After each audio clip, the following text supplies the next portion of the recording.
CFM, the Council for Foreign Affairs, Foreign Ministers.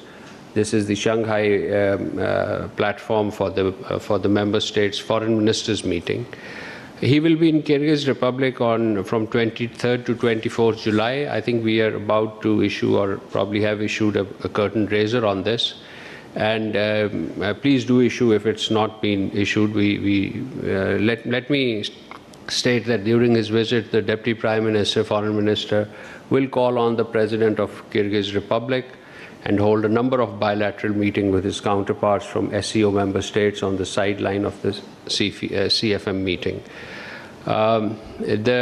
Before being in Bishkek, the Deputy Prime Minister, as I said, is in Manila, where he reached yesterday to lead Pakistan's delegation at the 33rd ASEAN Regional Forum, ARF, ministerial meeting. Pakistan is an ARF member since 2004. We remain committed to promoting regional peace, stability, and cooperation through dialogue, and we remain a partner of ASEAN towards such endeavors. On the sideline, the Deputy Prime Minister, Foreign Minister, is holding bilateral meetings with the Philippine counterparts and other participating dignitaries. We have been updating you about these meetings, and please do follow our timelines for more such updates. Because the Foreign Minister is holding these meetings as we speak in Manila. Yesterday, an important meeting was held in Manila between the Deputy Prime Minister, Foreign Minister, with the Foreign Minister of the Russian Federation, Mr. Sergei Lavrov. The two leaders reviewed the full spectrum of Pakistan-Russia bilateral relations and reaffirmed their commitment to further strengthening cooperation in a wide variety of subjects: trade, energy, connectivity, and other key areas, as well as enhancing coordination in multilateral forums. The Deputy Prime Minister, Foreign Minister also met Mr. Khalilur Rahman, the Foreign Minister of Bangladesh, and the President-elect of the 81st General Assembly of the United Nations. He will assume charge, I believe, in August or September this year as the President of the General Assembly. The Deputy Prime Minister, while in Manila, also visited the headquarters of the Asian Development Bank, where he met the Director General for Central and West Asia, Mr. Lie Gorez. They discussed the bank's development and its partnership with Pakistan, and appreciated valuable contribution of Pakistani professionals, a number of them who are serving at the Asian Development Bank. Ladies and gentlemen, the Deputy Prime Minister, Foreign Minister, Senator Mohammad Ishaq Dar, was in Shanghai earlier this week, last weekend on 16-17 July, to attend the signing ceremony of the establishing World Artificial Intelligence Cooperation Organization, the WICO. The initiative aims to strengthen international cooperation on intelligence governance, research, and capacity building. As a founding member of Pakistan, of WICO, we became the founding member by virtue of Deputy Prime Minister's presence in Shanghai.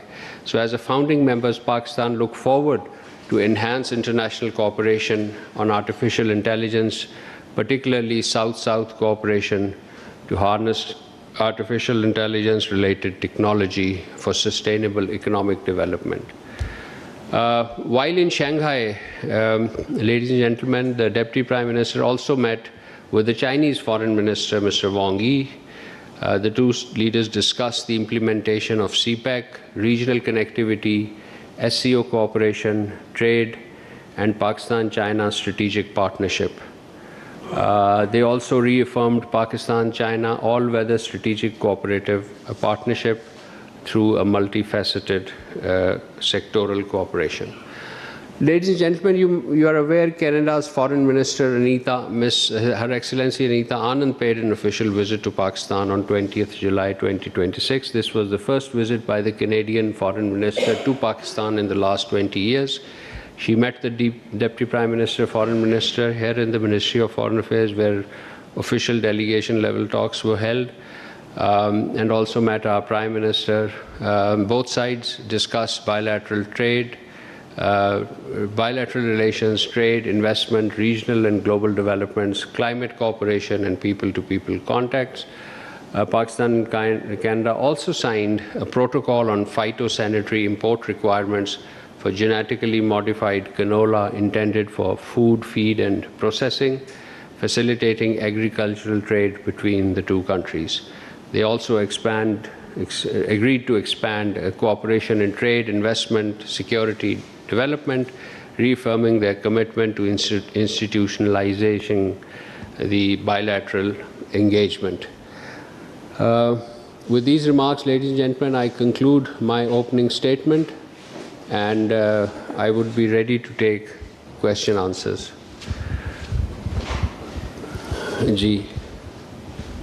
Zishan. Thank you, spokesperson. Many questions, but I'll ask this time just one. The European Union has published fifth GSP report. Generally, it's positive for Pakistan, but it also identifies several areas where the European Union has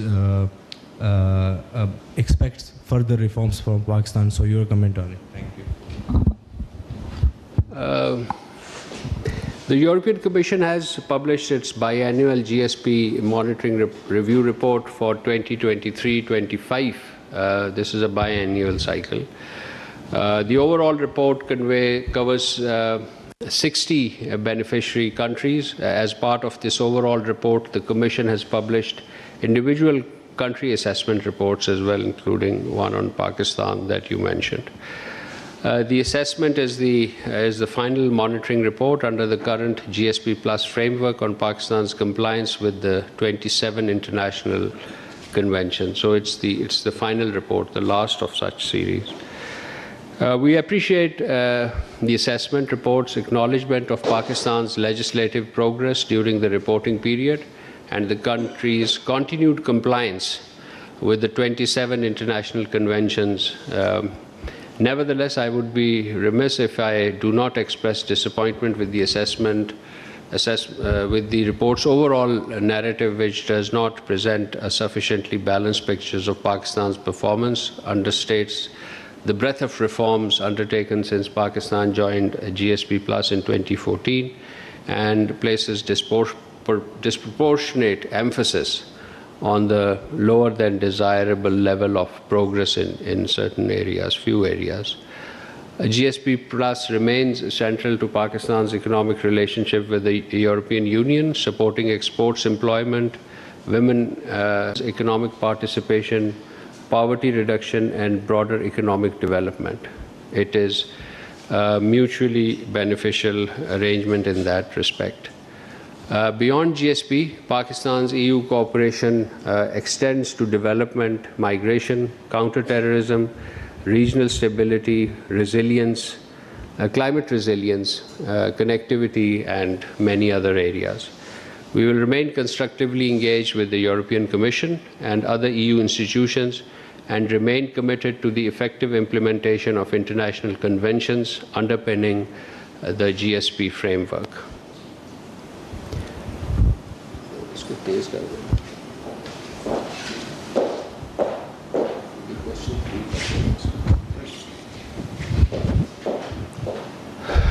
Anas? Thank you so much, spokesperson. The Amnesty International has yesterday published a report on the strikes by Pakistan in Kabul and the alleged one on, as they said, on a hospital of sorts. Without much new evidence, what is Pakistan's response on the matter? Yes, this report was published and we have seen the report. We completely reject the allegations made by Amnesty International. It is unfortunate that such serious allegations have been presented without any credible evidence. The Taliban regime continues to maintain a permissive environment for a range of terrorist organizations, including Tehreek-e-Taliban Pakistan, the Balochistan Liberation Army, and other affiliates. The freedom to undertake terrorist activities allowed to these listed organizations, their access to bases and sanctuaries on Afghan soil, as well as ability to recruit, finance, and execute cross-border attack, constitutes a serious threat to regional peace and security. Thousands of innocent Pakistani citizens have been martyred and injured because of Pakistan's terrorist attacks, which have been planned, financed, supported, and carried out from Afghan soil, all under the watch and patronage of active facilitation by the Taliban regime. No responsible state can remain passive when its civilians and security forces are repeatedly targeted. Any military strikes by Pakistan were undertaken in exercise of its right to self-defense under principles of necessity and as a measure of last resort, and directed only and exclusively, and let me repeat, directed only and exclusively against terrorists and their logistical support bases in Afghanistan. Pakistan's response was proportionate to the level of threat, while strictly adhering to the principle of distinction and precaution and proportionality. The scale and scope of this action reflected restraint, particularly in light of the severity and frequency of terrorist attacks faced by Pakistan. Pakistan rejects any insinuation in this regard otherwise. Pakistan calls upon the Amnesty International and the international community at large to direct rigorous scrutiny towards the Taliban regime's continued patronage of terrorist groups. The root causes that this report to address the root causes that this Amnesty International report has conspicuously failed to address.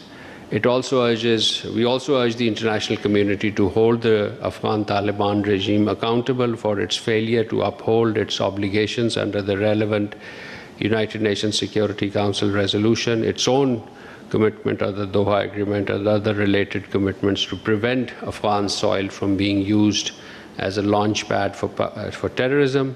Pakistan reserves the right to take all necessary measures in order to safeguard its sovereignty, territorial integrity,